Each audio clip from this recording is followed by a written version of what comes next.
पप्पू यादव जी, अब मैं सीधे आपका रुख करते हुए, चूंकि आज आपकी किस्मत का फैसला भी बिहार की जनता ने तीसरे चरण में कर दिया है, लेकिन आज आप अपनी जीत से ज्यादा नीतीश कुमार की बात करते हुए मीडिया के सामने नजर आए। आपने कहा कि अगर बीजेपी ज्यादा सीटें हासिल कर लेती है, नीतीश का कम रह जाता है, तो नीतीश को खुद ब खुद गद्दी छोड़ देनी चाहिए।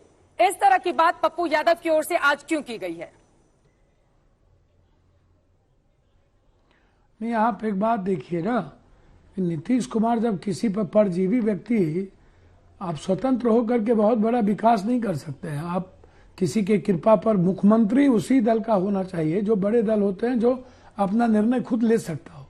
एक दूसरी चीज, नीतीश कुमार जी जिस तरीके से अंतिम चुनाव की बात की, अगली बार डीएनए पर इन लोगों ने वोट लिया, इस बार अंतिम चुनाव पर वोट लेने की बात उन्होंने कही, तो एक कमजोर और एक क्या कहा जाए, दया का पात्र बनकर जो व्यक्ति वोट लेता है, वो बहुत निर्णायक निर्णय नहीं ले सकता, वो सक्षम नहीं है, वो मजबूत इंसान के रूप में नेतृत्व नहीं कर सकता है।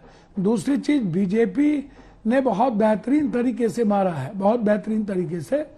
एक तरफ एलजेपी, दूसरी तरफ आप देखेंगे तो 8 महीने 6 महीने से जिस तरीके से युवराज पर जो ईडी का केस था उसको कंप्लीट रूप से एसोलेट कर देना, उस पर कोई पूछताछ नहीं होना, फिर उनको बिल्कुल डाइवर्ट कर देना, और फिर जब जहां से एक बार भी नरेंद्र मोदी जी की चर्चा युवराज ने नहीं की। आप हमको एक बात बताएंगे ना, युवराज जब कहीं दिखे नहीं, सदर में एक महीना गायब हो जाते हैं, पानी में नहीं, चिमकी में नहीं, शेल्टर हाउस में नहीं, पटना में नहीं, एनआरसी में नहीं, कोरोना वायरस में नहीं, तो सिर्फ पिता का पुत्र होना या जातीय आधार पर ही वोट का एक मापदंड, तो वो तो जनता तय करेगी क्या करना है। जो कर चुकी, जो आपने एग्जिट पोल दिखाने की बातचीत कर रहे हैं, कौन, वो तो आप कभी कह रहे हैं कि इतना से इतना नहीं, होगा तो इतना होगा, इतना होगा तो इतना होगा। क्या आप अपनी सीट तो जीत रहे हैं? आपका गठबंधन कहां पर खड़ा हुआ है? और दूसरा सवाल ये कि आपको ऐसा बार बार क्यों लगता है कि नीतीश कुमार के लिए ये बहुत बुरा दौर रहा? और युवराज कहते हुए तेजस्वी यादव का आप नाम तो नहीं ले रहे हैं, सीधे नाम लेकर कहिए, अब तो चुनाव भी खत्म हो गए। नहीं, मुझे किसी का नाम लेने की जरूरत नहीं है। मैं आपको बहुत क्लियर बता दूं कि जो बीजेपी ने बहुत सारी पटकथा चुनाव के बहुत पहले लिख दी थी, और शायद मुझे लगता है कि कभी कभी होशियार आदमी, जो विवेकशील आदमी है, 3-4 जगह मांगते हैं, पैर में भी, हाथ में भी, नाक में भी, फिर चाटने की भी स्थिति आ जाती है। वही बीजेपी की स्थिति हो गई। आप एक अपने गठबंधन को आप ये नहीं कर पाए, आप एकत्रित नहीं रख पाए, दूसरी तरफ दूसरे के गठबंधन को तोड़ने में आपने भरोसा किया और वहां से उनको मिला लिए। तीसरी तरफ आप मायावती, ओबीसी को आपने एक बड़ा फैक्टर कायम कर दिया, आपने वहां पर कोशिश की। हम तो लगातार 365 दिन बिहार की धरती पर काम करते रहे हैं, लगातार आपने मुझको देखा, और मैंने चेंज की बात कही हमेशा, चेंज फॉर बिहार।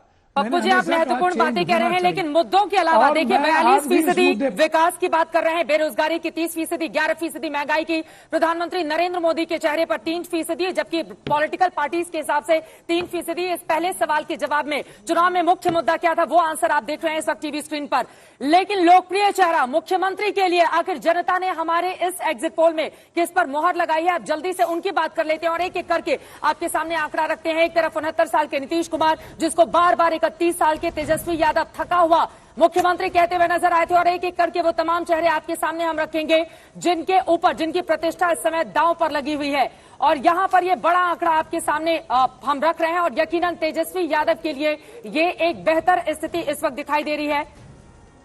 सबसे आगे 44% के साथ तेजस्वी यादव, 31 साल के तेजस्वी यादव ने बाजी मार ली है 59 साल के नीतीश कुमार के ऊपर। 35% नीतीश कुमार को अच्छा मुख्यमंत्री के तौर पर देख रहे हैं, लेकिन तेजस्वी यादव के लिए एक बहुत बड़ी कामयाबी। और आपको बताते चले, बीते 2 महीनों में, हालांकि 2019 में उनकी पार्टी कुछ कर नहीं पाई थी, लेकिन बीते 2 महीनों में रोजगार के मुद्दे को लेकर और अपने होर्डिंग पर अकेले खुद के चेहरे के बलबूते जिस तरह से तेजस्वी यादव आगे बढ़े, यकीनन ये उनकी एक बहुत बड़ी कामयाबी। और नीतीश कुमार कम से कम इस रेस में काफी ज्यादा अंजना पीछे रहते हुए दिखाई दे रहे हैं। 44% एक बहुत बड़ा मार्जिन है, और 35% पर रोहित, 44% का मतलब यह है कि अप्रूवल रेटिंग्स उनकी लगभग आधे वोटर जो है, लगभग आधे, थोड़ा सा उससे कम रह गए, वहां तक पहुंच रही हैं। और इसका असर नतीजों पर जो अभी थोड़ी देर में एग्जिट पोल के हम दिखाएंगे, पड़ेगा या नहीं पड़ेगा, गुप्ता जी बेहतर बताएंगे।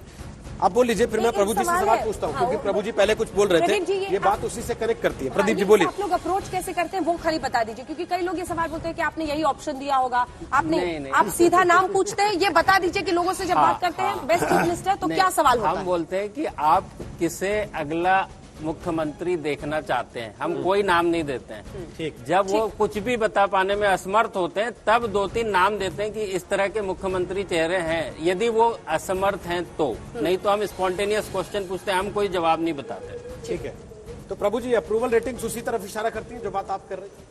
मैं शुरू से आपसे कह रहा था कि एक तो उसका नाम तेजस्वी है, तो आपको ये मान कर कि तेजस्वी जो है उसका यश भी है थोड़ी बड़ा है। पर दूसरी बात सुनिए, बड़ी इंटरेस्टिंग, मैं वॉच कर रहा हूँ उसका परफॉर्मेंस, और मैं उसको बचपन से जानता हूँ। जब वो उसका एडमिशन हमारे स्कूल में जाने की बसंत वैली में कोशिश हुई थी, हो नहीं पाई थी, तो वहाँ होता शायद पढ़ जाता ज़्यादा कुछ, पर उसने राजनीति में अच्छी पढ़ाई कर दी।